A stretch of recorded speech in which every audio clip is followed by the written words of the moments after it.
Ia berkata bahwa doktrin dari Tritunggal adalah seekor Cerberus. Dalam mitologi Yunani, Cerberus adalah seekor anjing berkepala 3.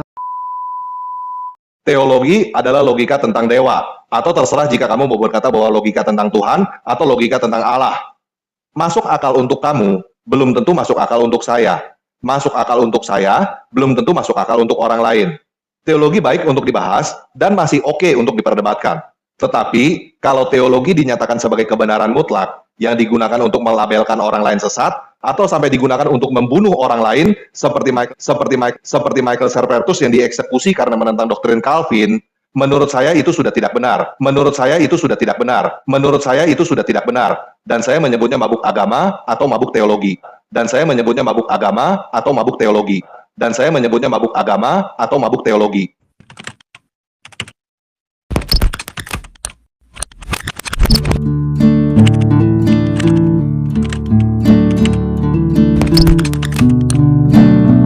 Saudara-saudara, di dalam video Tanpa Ragi yang membahas predestinasi Kristen versus Islam, Tanpa Ragi mengatakan bahwa teologi itu dilihat dari buahnya. Dan setelah dia mengatakan demikian, dia kemudian menunjukkan bahwa di mana seorang bernama Servetus itu dieksekusi oleh karena mengkritisi ajaran Calvin. Dan dia mengatakan bahwa teologi yang buruk adalah teologi yang dianggap sebagai kebenaran yang mutlak, yang oleh karena demikian mau mempersekusi orang lain. Dan penjelasan seperti itu dapat secara tidak langsung menimbulkan kesimpulan dan tuduhan dari orang-orang bahwa ajaran Calvin dan pengikutnya adalah orang-orang yang mabuk teologi atau mabuk agama, alias teologi yang buruk. Nah, oleh karena itu saya hendak memberikan suatu fakta yang saya peroleh dari sumber-sumber kredibel. Karena khususnya di Indonesia terkait Servetus ini hanya dibahas secara rinci oleh dua orang, yaitu yang pertama Oli Kaidati dalam bukunya yang diterjemahkan ke dalam bahasa Indonesia berjudul Keselamatan Bersyarat atau Tanpa Syarat, halaman 24, itu berkata begini: bahaya sekali menentang Calvinisme pada waktu itu, seperti dialami oleh Servetus, seorang ahli teologi lain. Calvin dan rekan-rekannya di Jenewa membakarnya dengan terikat di tiang sebagai seorang bidat. Buku asli dari tulisan itu adalah If You Continue yang diterbitkan terjemahannya dengan izin resmi penerbitan Buku Zaitun Surabaya. Pendeta atau gembala sidang dari gereja Bukit Zaitun adalah Pendeta Yusuf BS, yang juga adalah seorang Arminian anti Calvin yang boleh dikatakan tidak dikenal apa-apa, baik orangnya maupun ajarannya. Dan kedua adalah tulisan dari Suento Liau tentang Calvin dan Servetus yang berjudul Kehidupan dan Tindakan John Calvin dan Para Pengikutnya. Dan kalau saudara memperhatikan saat membaca tulisan dia, saudara hanya akan mendapati bahwa di situ dia hanya menulis, menuduh, tetapi tidak memberikan secuil referensi pun dari buku sejarah atau buku lain atau sumber-sumber apapun juga. Memang ada referensi dari sebuah majalah atau buletin, tapi di situ itu nggak diberitahukan siapa penulis dari majalah itu. Tetapi editor dari majalah itu adalah Suhento sendiri.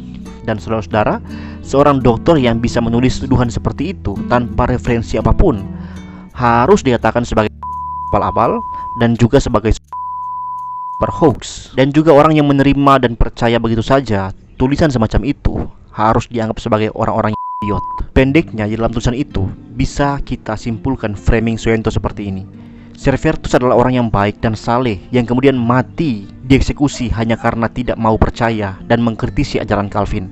Saudara-saudara mendengar kalimat seperti itu, siapa juga yang tidak akan benci kepada Calvin? Tapi saudara, berbahaya jika kita menilai seseorang jahat hanya karena kesimpulan satu orang saja. Bagaimana kalau saudara dengar dulu apa yang hendak saya sampaikan terkait fakta itu, baru saudara memberikan penilaian.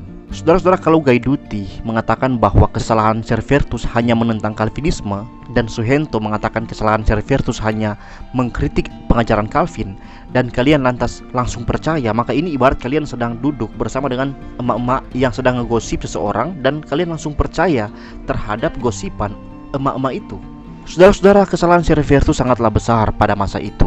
Pada faktanya, Servetus bukan hanya menentang atau mengkritik ajaran Calvin, apalagi ajaran khas dari Calvin seperti predestinasi dan sebagainya, tetapi ia juga menentang doktrin-doktrin dasar baik dari Kristen Protestan maupun Katolik, karena ia sesat berkenaan dengan doktrin Allah Tritunggal, juga keilahian Kristus dan doktrin-doktrin lain. Di dalam sebuah buku berjudul Calvin and His Enemies, Appendix 1 halaman 55-56, tertulis begini: Servetus sekalipun menentang Tritunggal adalah apapun kecuali seorang Unitarian modern.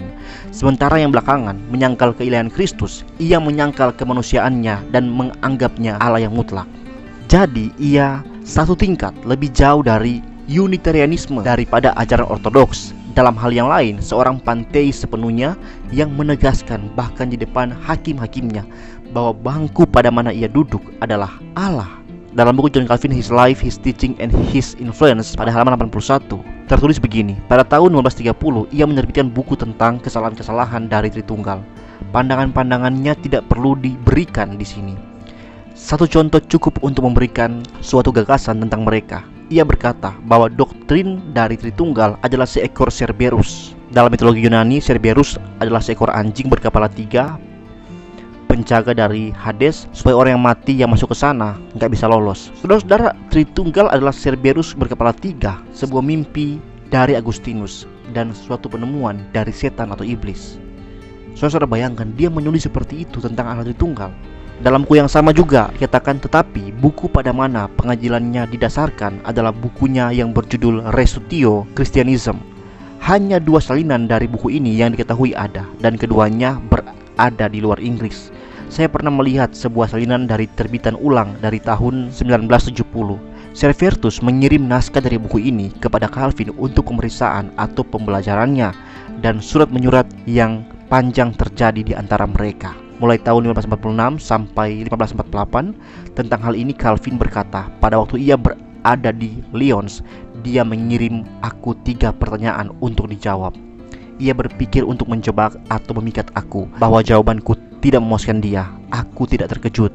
Kepada Servetus sendiri ia menulis, aku tidak membenci kamu ataupun merendahkan atau menghina kamu. Juga aku tidak ingin menganiaya kamu, tetapi aku akan menjadi sekeras besi pada waktu aku melihat kamu menghina ajaran atau doktrin yang sehat dengan keberanian dan kekurang ajaran yang begitu besar. Dalam buku yang sama, halaman 82, tertulis begini. 38 artikel tuduhan ditarik atau disiapkan oleh Calvin. 2 pemeriksaan terjadi. Pada yang kedua dari pemeriksaan ini, Servetus berkeras dalam salah satu dari kesalahan-kesalahannya, yaitu bahwa segala sesuatu, bahkan bangku kayu ini, adalah substansi atau bahan dari Allah. Ada fakta bahwa dia berpartisipasi dalam reformasi Protestan dan belakangan mengembangkan sebuah pandangan yang tidak ortodoks, yang berbeda dengan pandangan-pandangan umum tentang Tritunggal dan Kristologi.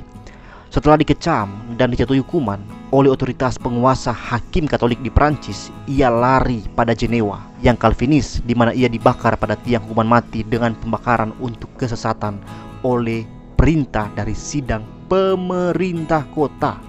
Bahkan di Wikipedia ada tertulis 2 bulan kemudian, dalam bulan Juli 1531, Servetus menerbitkan De Trinitas Erroribus tentang kesalahan-kesalahan dari Tritunggal.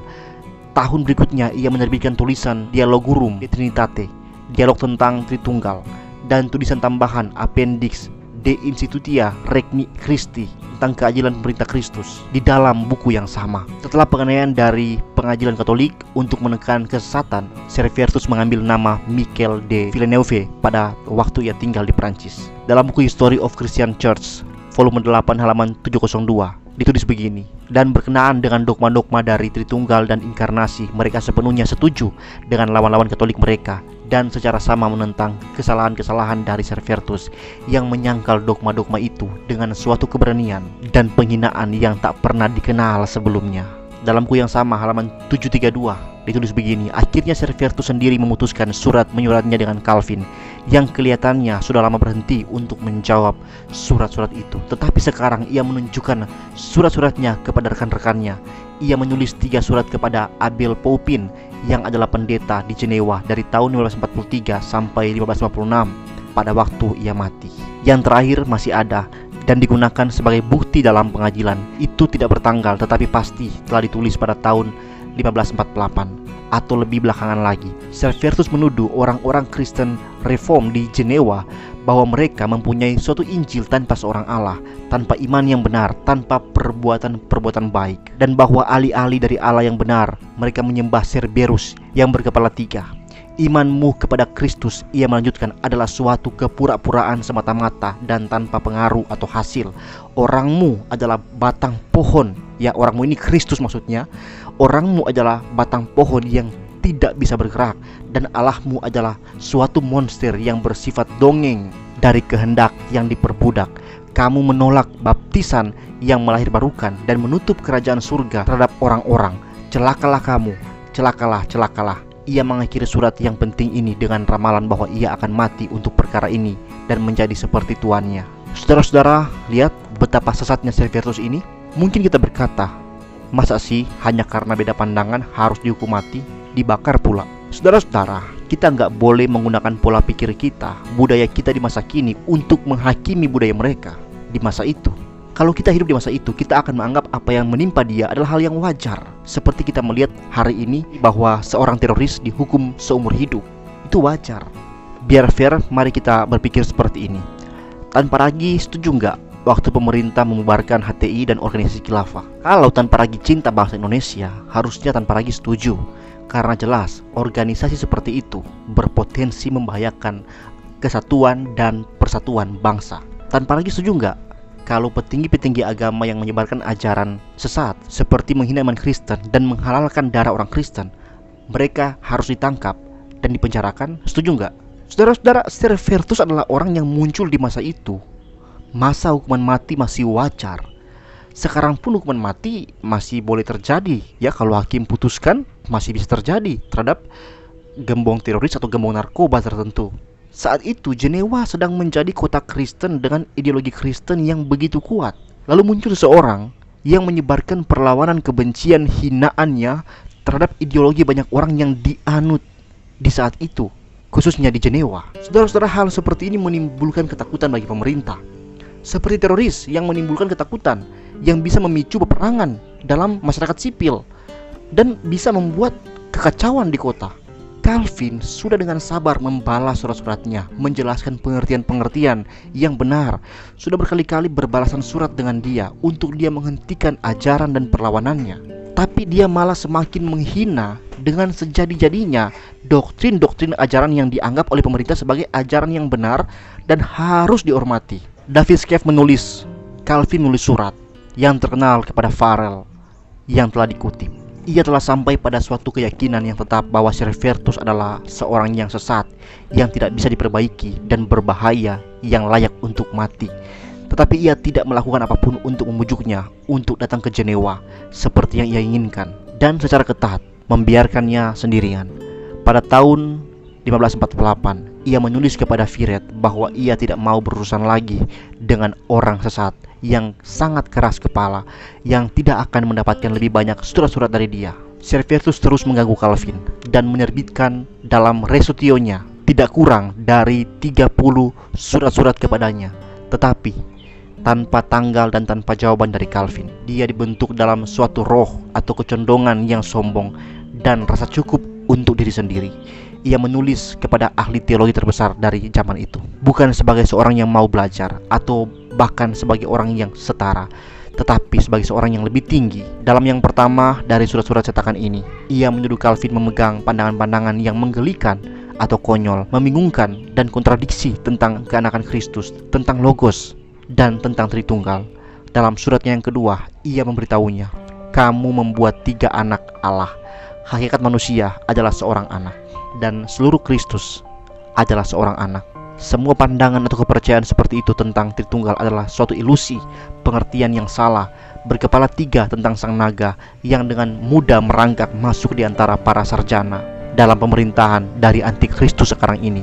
Atau belum pernah kamu baca tentang roh dari sang naga, roh dari sang binatang, roh dari nabi-nabi palsu? 3 roh, mereka yang mengaku Tritunggal dari binatang itu dirasuk oleh 3 roh dari setan-setan.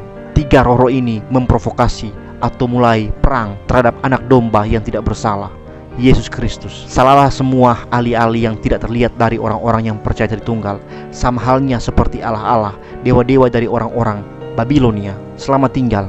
Ia memulai surat yang ketiga dengan peringatan yang sering diulangi Siapius Temonoi untuk tidak mengakui monster yang mustahil tentang 3 hal dalam Allah. Dalam surat yang lain, ia menyebutnya seorang jahat dan penghujat, improbus et blasphemous, karena memfitnah perbuatan-perbuatan baik.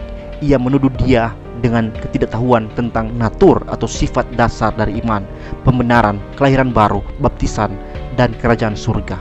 Ini adalah contoh-contoh yang benar dari nada yang arogan atau sombong, menjengkelkan, dan bahkan menghina dari surat-suratnya. Nah, saudara-saudara, melihat fakta-fakta itu, Masihkah kalian memiliki pikiran yang sama terkait Calvin dan Servetus seperti sebelum kalian menonton video ini?